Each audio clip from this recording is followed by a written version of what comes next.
Previously on Ride to Food.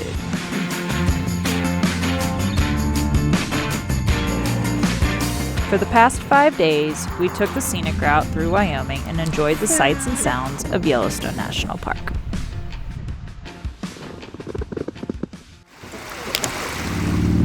After 2 full days in the park, I finally made it to northern Yellowstone, where the scenery and roadways instantly won me over.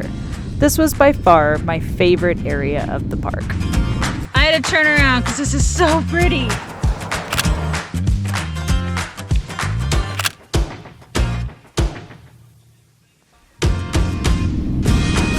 Just when I thought that Yellowstone had shown me everything it had to offer, there was still a few sights to see before we made it to the park boundary, like the hundreds of American bison that made their home in Lamar Valley.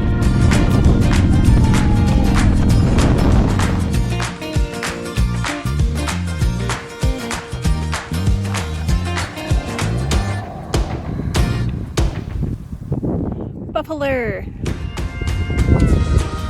I'm pretty sure this is exactly what you're not supposed to do. But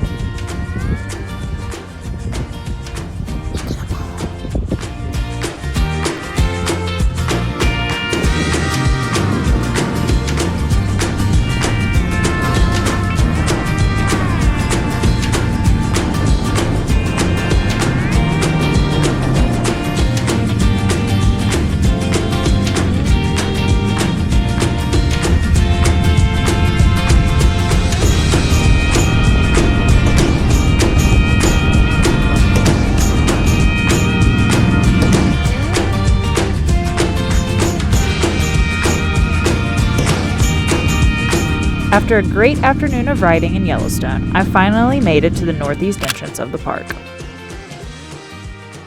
My next stop was Cook City for a BLT sandwich at the Beartooth Cafe before setting off to ride one of my newfound favorite roads.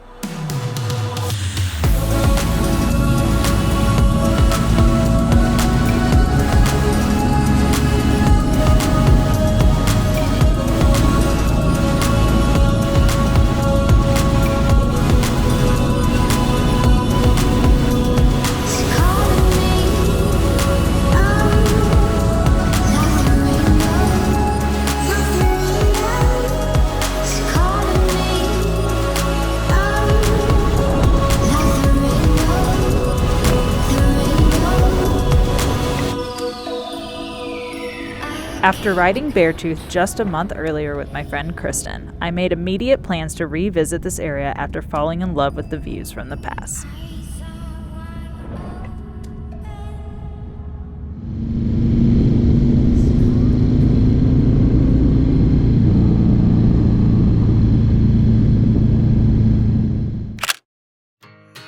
For dinner, I stopped into Red Lodge Ales for a burger and brews before enjoying a few craft ciders back at camp.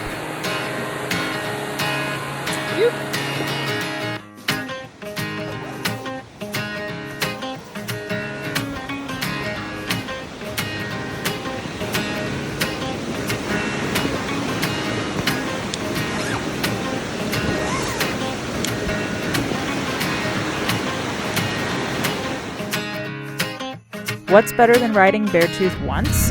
Riding it twice in under 24 hours.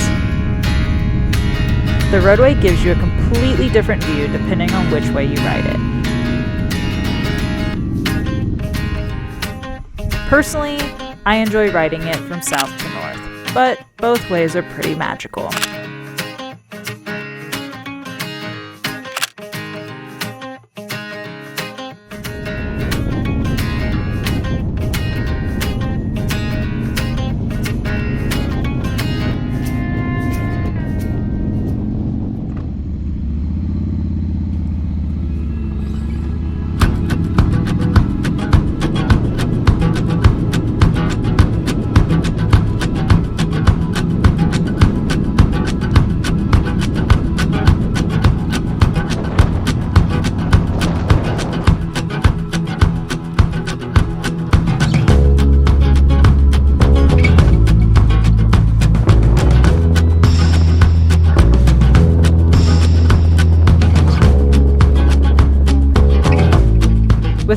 campsites available in Cody at an affordable price, I decided to ride back through Yellowstone to enjoy one of my favorite places to watch sunset.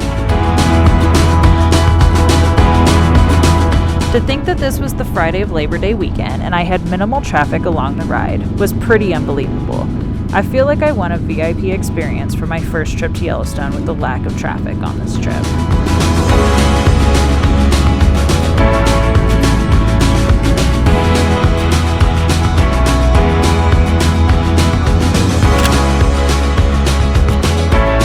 After a race through Yellowstone to beat the sun to camp, I managed to reach the Tetons right at golden hour.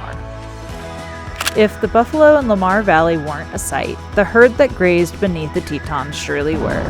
I wish I could verbalize the feeling that came over me from the sight of these bison grazing beneath the Tetons. But this clip does a pretty good job of showing you the happiness that I found that afternoon.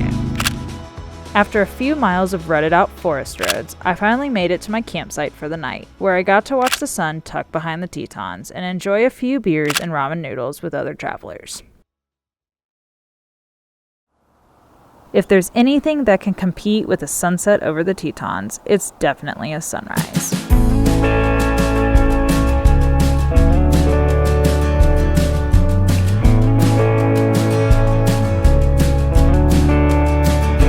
Day 6 on the road had just begun, and with little to no plan for the day, it was time to enjoy some coffee and take in the views before heading down the mountain.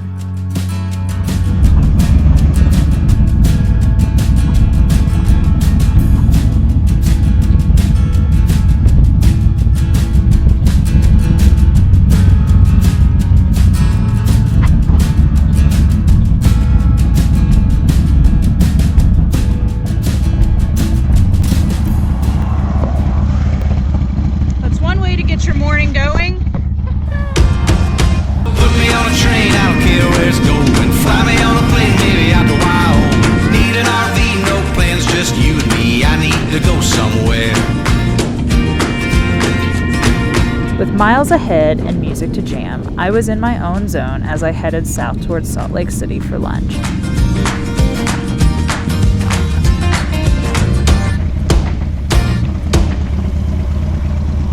I spent the afternoon catching up with a friend and fellow rider, Kaylin Thorian, at her favorite local watering hole, the Garage.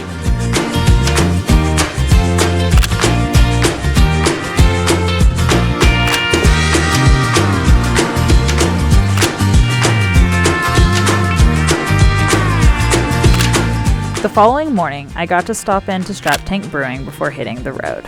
This Harley-inspired brewery has been on my list for a while, but I couldn't leave town without getting the chance to check it out before heading further south.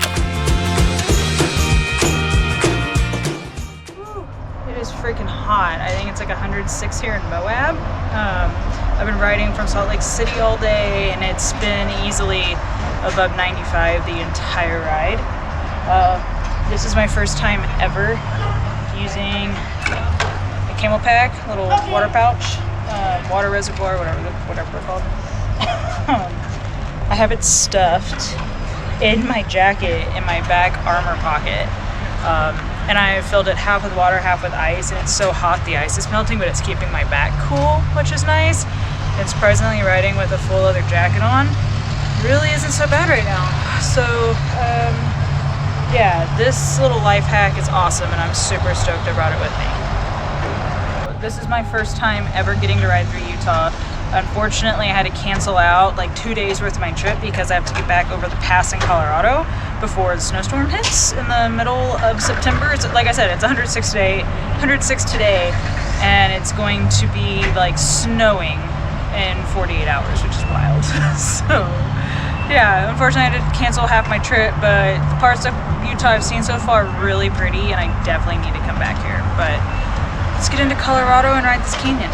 Well, I didn't get anywhere very fast. My Dyna ended up overheating in the Moab desert, leaving me stuck in a hotel parking lot for over an hour while I waited for the bike and outside temperatures to cool down.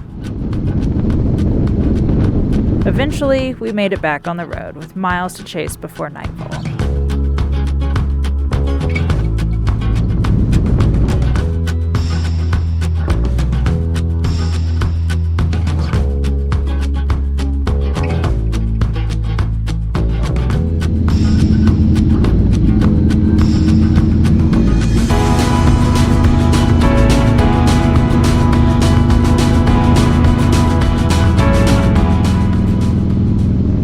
With the last light of day slowly creeping beyond the canyon walls, it was time to find camp for the night.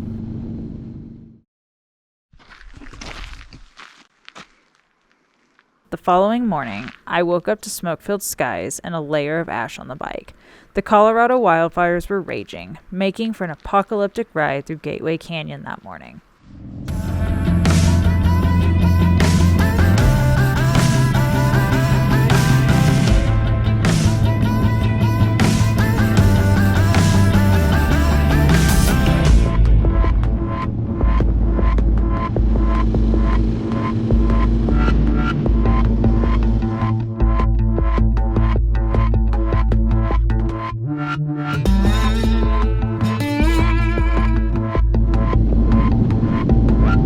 Although the canyon offered unbelievable views, the smoke continued to worsen the closer I got to Grand Junction. I was really starting to wonder if I'd make it home with how bad the air quality was.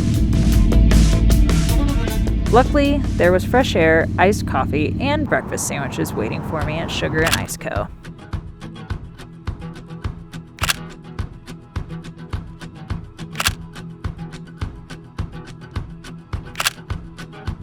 With the air quality decreasing by the minute, it was time to cancel all other plans and just try to get home. After riding the shoulder through gridlock traffic due to the Glenwood Canyon fire, I quickly realized that the only way I was going to get home was via a 4-hour detour over Independence Pass.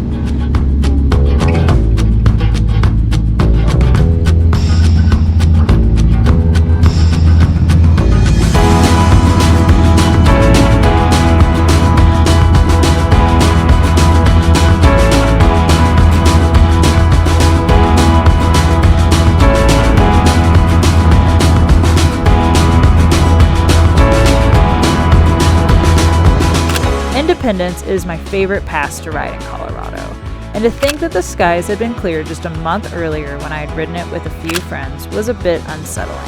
From Twin Lakes, I turned off all the cameras and just made it a point to get home after an epic 9-day adventure to Yellowstone and back.